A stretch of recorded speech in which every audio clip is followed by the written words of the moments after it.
Au fait, on peut Mmh. savoir ce qu'on fait là? Bah, c'est simple, je suis à la recherche des fourmis chimères. Et t'es au courant qu'elles n'existent pas? T'es sûr? Bah oui, Mais qu'est-ce qu'on fout là, là? je sais pas. Bon, bah, on se casse. Tu sais où on est au moins?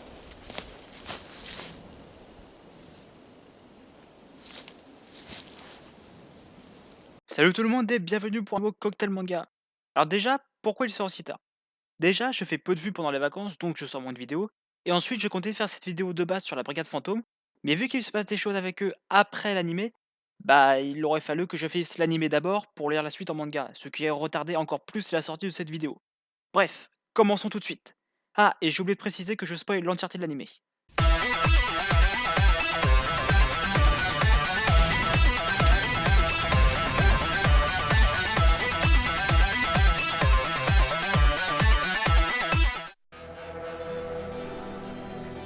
Les fourmis chimères, ou Chimera Ant, sont une espèce de fourmi agressive et dangereuse. Elles proviennent du continent des ténèbres. Alors, pour faire simple, lorsque Gon retrouve Jin au sommet de l'arbre monde, il dit que le monde dans lequel ils vivent depuis le début n'est en fait qu'une petite partie et qu'il reste des zones inexplorées. Eh bien, le continent des ténèbres en fait partie. Les fourmis chimères apparaissent pour la première fois quand Gon et Killua rencontrent Kaito, juste après avoir fini Green Island. Elles vont se révéler être un grand danger rapidement, mais j'y reviendrai un petit peu plus tard. La taille des fourmis chimères peut varier, mais la reine se démarque des autres avec ses 2 mètres suite à une mutation. Elle possède d'ailleurs la capacité de se tenir debout, de communiquer par télépathie avec ses enfants et possède une mâchoire avec des dents humaines. Elle est capable d'auto-fécondation. Sa principale préoccupation est de donner naissance à un maximum de descendants afin qu'ils lui apportent de la nourriture pour donner naissance au roi. La reine est constamment affamée et passe le plus clair de son temps à se nourrir, et ce pour une raison bien précise.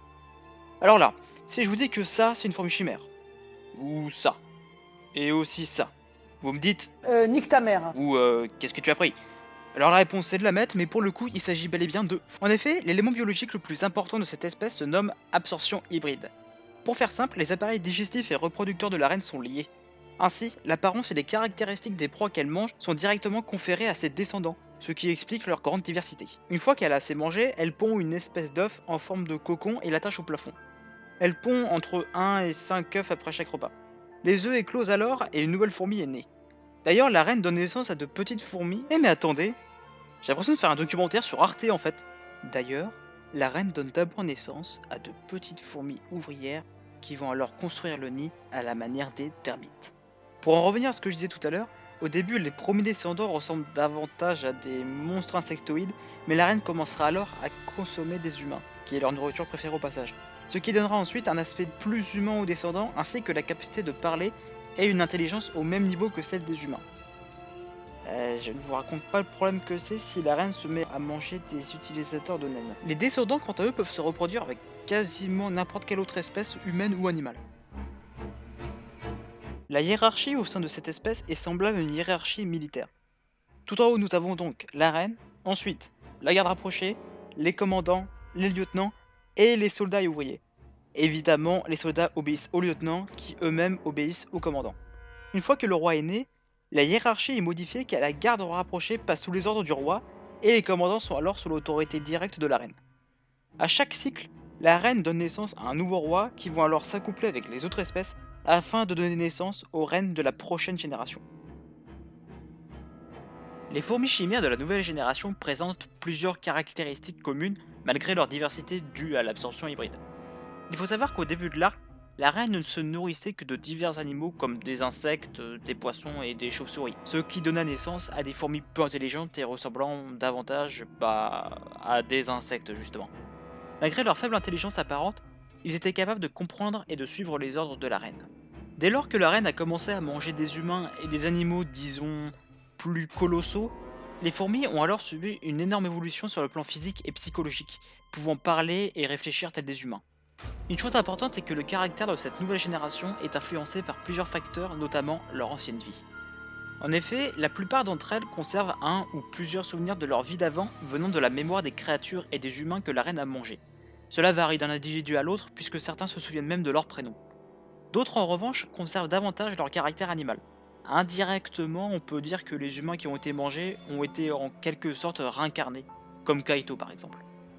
Chez certains, leurs traits humains sont tellement marqués qu'ils portent des habits et utilisent des armes. Malgré leur grande diversité, cette génération de fourmis chimères possède quelques caractéristiques physiques communes. Des doigts munis de deux griffes, des sortes de taches plus ou moins ovales sur leur fond, et une capacité à utiliser du poison.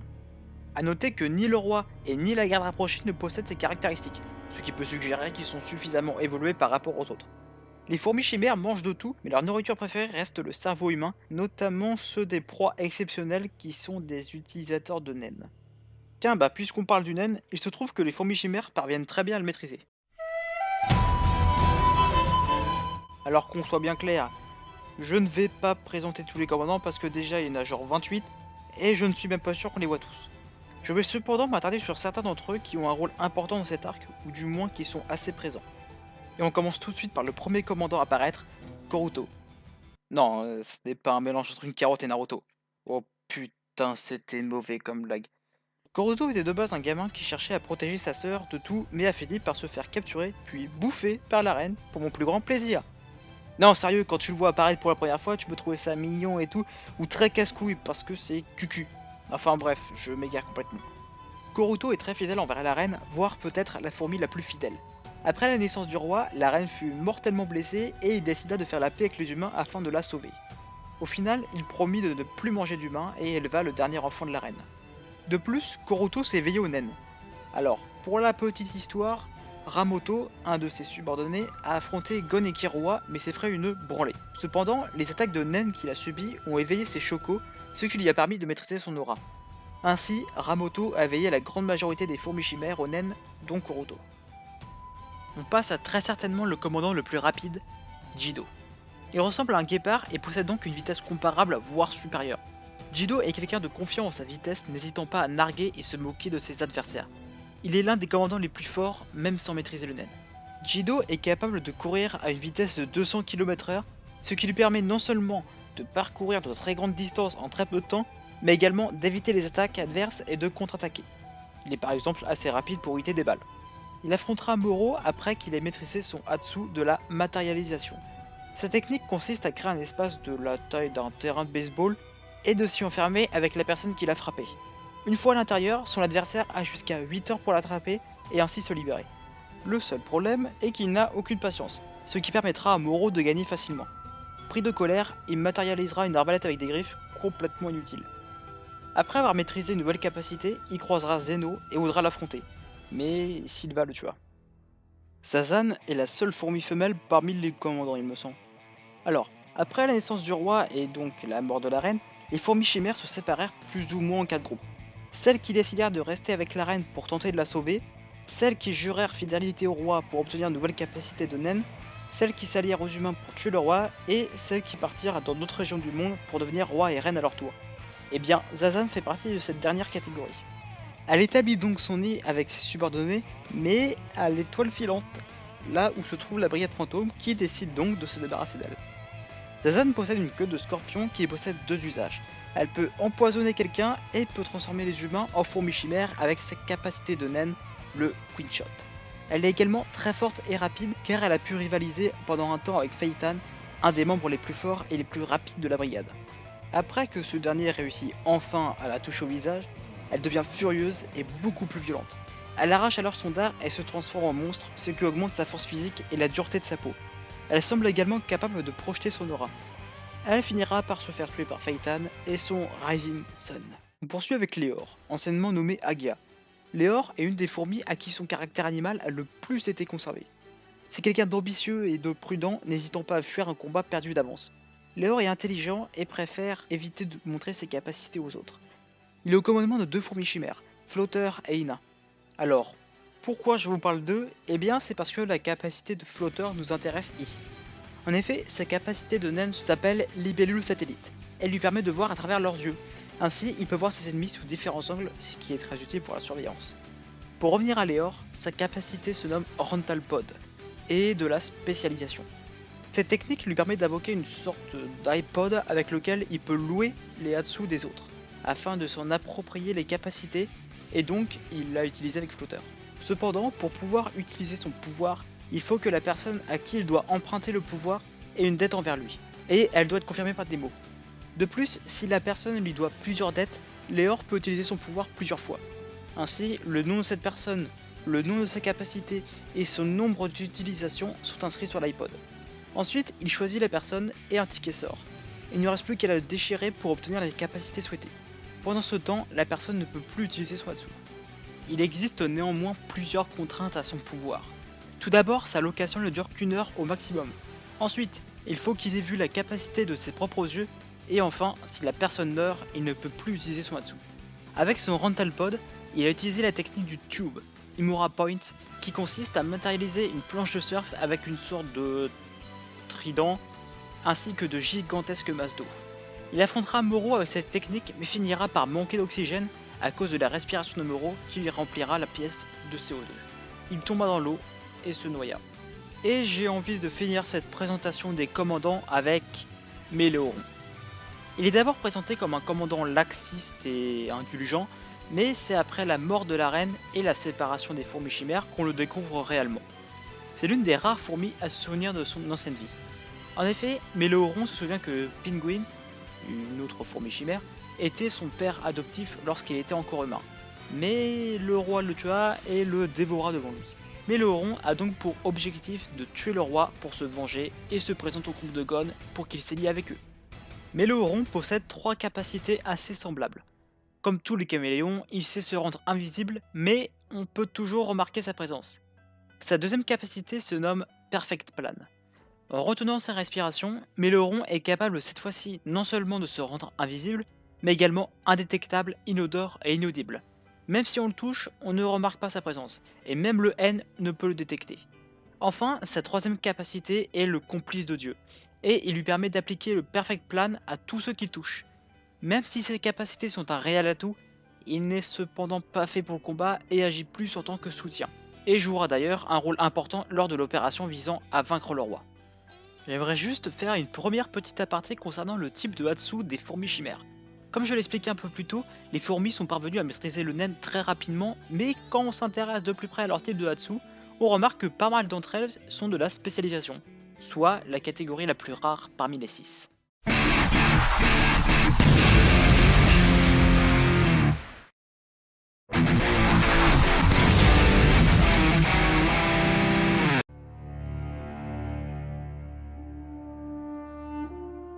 La garde royale est également née à partir de la reine et est composée de 3 membres dont la puissance dépasse de loin celle des autres fourmis. C'est la reine elle-même qui a donné leurs prénoms, Neferupito, Shawapufu et Antutuyupi. Après la naissance du roi, la garde reste avec le roi, mais bon, en même temps c'est le principe d'une garde, vous allez me dire. Les 3 gardes sont très dévoués et très fidèles au roi. Parmi eux, on compte donc Mantutu-Yupi. Contrairement aux 2 autres, Yupi n'a pas de base humaine, mais a une base de bête démoniaque, d'où son apparence. Il est le garde qui a eu la plus grande évolution psychologique au cours du manga. En effet, il est d'abord vu comme quelqu'un de silencieux avec un tempérament de bête sauvage. Cependant, Yuppie se remet en question lors de ses combats face à l'adversité. Par exemple, il apprendra à maîtriser ses émotions afin de mieux utiliser son haine.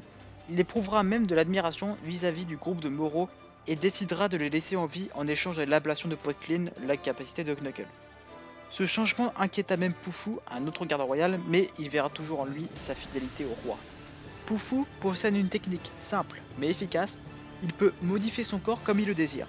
Ainsi, il peut se faire pousser des ailes, faire apparaître des yeux sur son corps, des bras supplémentaires qu'il peut par la suite transformer en fouet, etc., etc. Il peut également faire grossir des parties de son corps. Plus il ressent de la colère ou de la détresse, plus la transformation est complexe. Après chacune d'elles, Pufu ressent une sorte de vide intérieur. Même sans ses capacités, il possède une force physique considérable. Une autre de ses capacités, nommée le Rage Blast, lui permet de se transformer en une sorte d'énorme monstre avant d'exploser. Cette technique lui demande beaucoup d'aura, mais il a appris à la maîtriser afin qu'il puisse revenir à son état normal juste avant une explosion. Après avoir appris à maîtriser sa colère, Yuppie se transforme en une sorte de centaure avec une lame en guise de bras et ça en guise d'autre bras, qui lui sert à concentrer son Rage Blast. Suite à l'explosion de la rose miniature, il sauva le roi et prit une nouvelle apparence plus fragile. Il finit par mourir du poison causé par la rose miniature. Je vais y rentrer plus en détail après, mais laissez-moi vous expliquer ce qu'est la rose miniature. Pour faire simple, C'est une bombe extrêmement puissante qui libère un poison mortel dans l'air qui peut se transmettre et qui tue en à peine quelques heures. C'est grosso modo une bombe nucléaire. J'aimerais refaire un autre petit aparté concernant cette fois-ci le doublage en VF. Dans Hunter x Hunter, plusieurs comédiens doublent plusieurs personnages, comme celui d'Ichigo qui fait beaucoup de persos secondaires dans plein de mangas. Et le problème ici, c'est que les comédiens doublent pour plusieurs personnages importants. Ici par exemple, la voix de Youpi est la même que celle du Vugin. Pareil pour Gensru et Pufu, qui est d'ailleurs la voix de Kissé au passage. Et c'est pareil pour plein d'autres. Le problème, c'est que ce genre de truc devient de plus en plus récurrent dans les animes d'aujourd'hui, et ça devient chiant à force. Le pire exemple que j'ai à donner, c'est la VF de One Punch Man, où la plupart des persos sont doublés par 3-4 comédiens, notamment dans les héros de classe S. Et ça fait un peu de travail de feignant. Genre on a eu la flemme de chercher un autre comédien, et à la place on va juste changer le ton ou l'intonation, et ça passe. Après, je comprends très bien que trouver des bons comédiens avec une voix qui correspond bien au perso, c'est compliqué, mais on n'avait pas autant ce problème il y a encore quelques années, comme pour Naruto par exemple. Genre, les doubleurs d'Orochimaru, Pain ou Itachi, ils sont passés où? Enfin bref, revenons à la vidéo. Tiens bah, puisque l'on parlait de lui tout à l'heure, voici Shawapufu.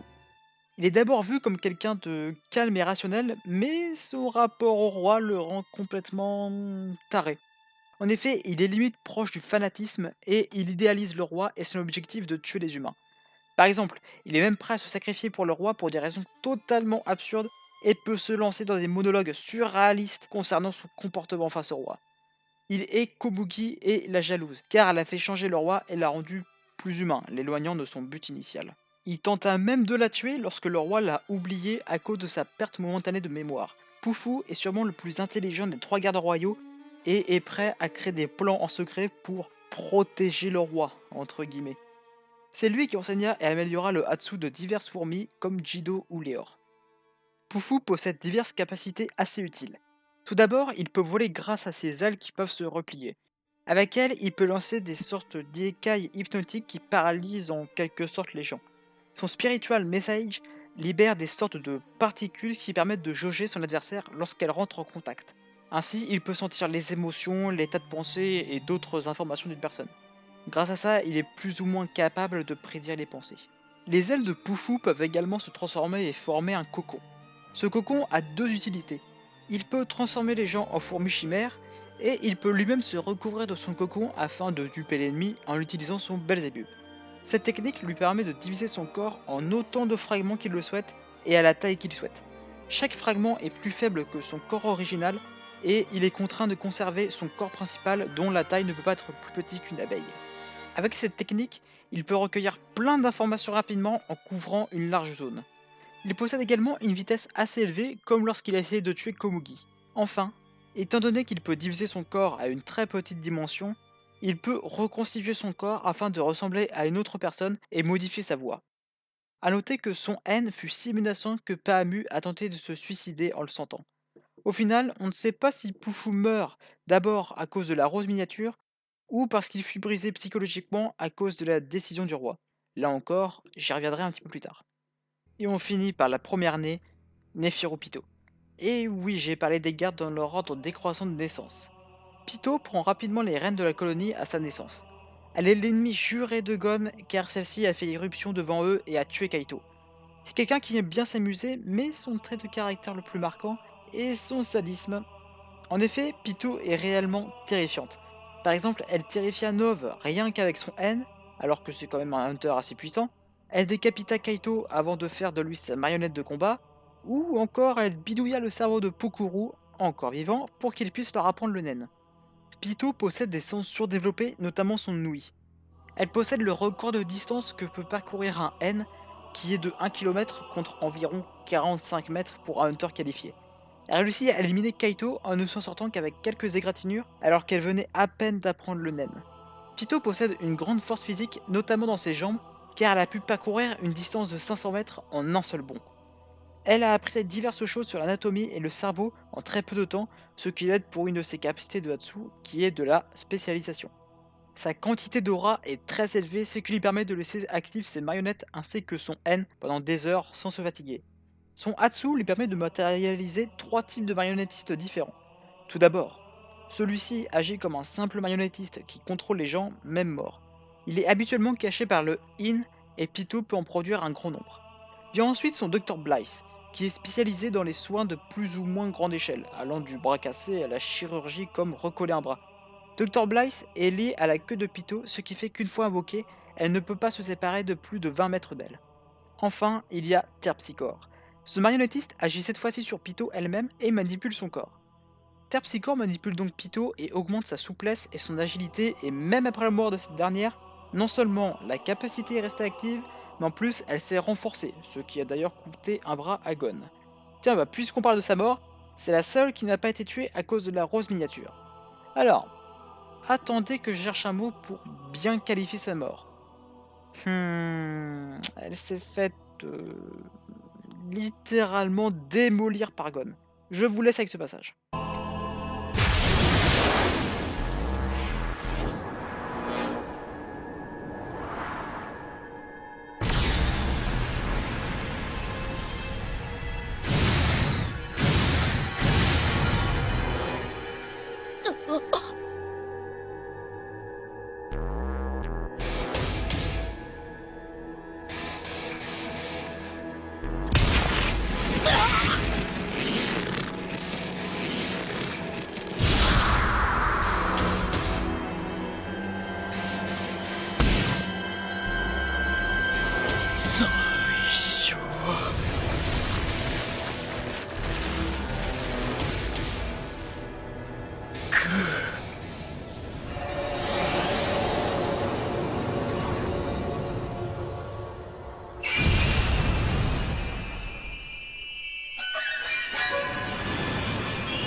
Je vais maintenant terminer cette vidéo en vous parlant d'un des meilleurs personnages de tout le manga, Meruem, le roi des fourmis chimères.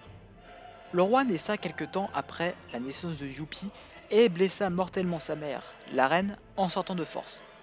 Juste après, il tua 2 fourmis chimères, ce qui montre sa cruauté dès sa naissance ainsi que sa non-compréhension des sentiments humains. En effet, il est né avec une très haute estime de lui-même de par son statut royal, et c'est comme si qu'il était conscient qu'il est né de plusieurs créatures suite à l'absorption hybride, ce qui fait qu'il se qualifie non pas par jeu, mais par nous. Étant donné qu'il est très jeune, il évolue à une vitesse exceptionnelle et découvre que le monde humain est dérisoire, ce qui renforce son envie de créer un nouveau monde en éradiquant les humains. Son comportement individualiste et son énorme puissance font qu'il voit toutes les créatures existantes comme inférieures. Bref, après sa naissance, il se réfugie au palais du Golto de l'Est et affronte un à un les champions de chaque jeu, comme les échecs. Il finit par tous les battre et les tuer, à l'exception de la championne du monde de Gunji, Komugi. À force de la côtoyer et de perdre face à elle, le roi s'assagit peu à peu et son côté humain reprend peu à peu le dessus sur son côté animal. C'est pour cela que Poufou la hait. Sa vision du monde va également peu à peu changer et ses sentiments vont se développer, dont l'amour. Néanmoins, il souffre d'un manque, son prénom, car seule sa mère et indirectement Netero et son compagnon le connaissent. C'est alors que l'opération visant à éradiquer la menace que les fourmis chimères représentent débute. Netero décide d'affronter Meruem, mais ce dernier ne le veut pas et veut plutôt discuter de son point de vue sur le monde, car pour lui, seuls les plus forts méritent de rester en vie, les autres étant considérés comme des déchets. Il est même prêt à laisser une partie des humains en vie. Netero remarque alors que le roi est encore plus dangereux, car il est bloqué entre son côté humain et son côté fourmi. Netero décide alors de lui proposer un marché. Si le roi arrive à faire admettre sa défaite à Netero, ce dernier lui dira son prénom. Et c'est ce qu'il se passa. Netero finit par se faire exploser grâce à la rose miniature, et Meruem est aux portes de la mort. Poufou et Youpi arrivent, et il les dévore en quelque sorte dans une scène complètement chelou. De nouveau remis sur pied et plus puissant que jamais, Meruem souffre cependant d'une amnésie partielle et ne se souvient plus de Komugi.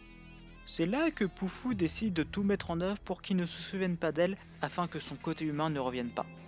A noter qu'il se qualifie à présent par jeu et plus par nous. C'est au final Werfin qui lui fait rappeler le nom de Komugi, ce qui changea définitivement le roi, décidant d'embrasser son côté humain.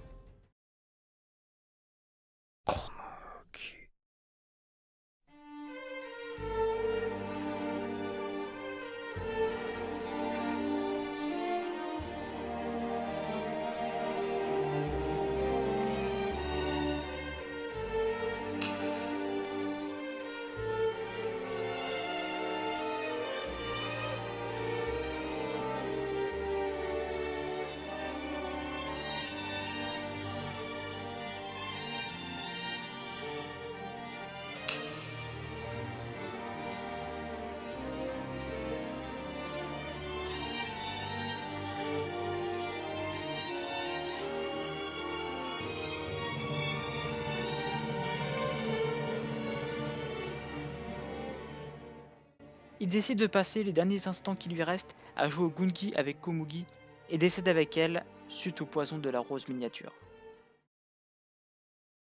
Meruem est la plus puissante fourmi chimère ayant existé, mais également le plus puissant personnage qu'on ait vu de tout le manga. Sa capacité de naine lui permet d'ajouter l'aura de tous ceux qu'il mange à sa propre aura, ce qui lui permet d'augmenter sa puissance, notamment s'il déborde des utilisateurs de naine. Ses capacités physiques sont bien au-dessus des gardes royaux, à commencer par sa force physique. En effet, il est capable d'arracher des membres et tuer facilement avec sa queue. Il possède également de très bons réflexes et une très grande vitesse, mais ce qui le rend particulièrement dangereux, ce sont son intelligence et sa résistance.